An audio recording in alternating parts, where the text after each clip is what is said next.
சிலர் வைத்து கொண்டிருக்கிறார்கள்.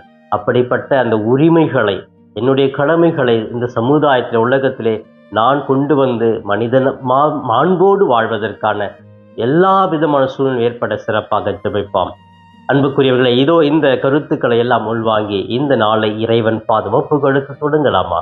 எங்களை நேசிக்கும் எங்கள் தாயும் தந்தையுமான இறைவா, உம்மை போற்றுகிறோம், வாழ்த்துகிறோம், ஆராதிக்கிறோம், நன்றி கூறுகிறோம். இந்த புதிய நாளுக்காக நன்றி ஆண்டவரே. இந்த நாளிலே எங்களுக்கு கொடுத்த அந்த செய்திக்காக நன்றி. இன்று உலக மனித உரிமை நாள். மனிதனுக்கு தேவையான உரிமைகளை, சமத்துவத்தை பெற்றுக்கொண்டு மகிழ்ச்சியோடு வாழ மனிதர்களை ஆசீர்வதியும். அன்பு தெய்வமே, இந்த நாளிலே சிறப்பாக இதோ இந்த நிகழ்ச்சியின் மூலமாக எங்களுக்கு ஒரு அருமையான ஒரு செய்தி சொல்லியிருக்கிறேன். எங்களுடைய வாழ்க்கையிலே சுமைகள், வேதனைகள், கஷ்டங்கள் வருகிற பொழுது நீரே அதை தாங்குபவராக, உமது நுகத்தை எங்கள் மீது பொழிபவராக, அன்பை எங்கள் மீது பொழிபவராக இருக்கிறீர் என்பதை நாங்கள் உணர்ந்து நாங்கள் எல்லா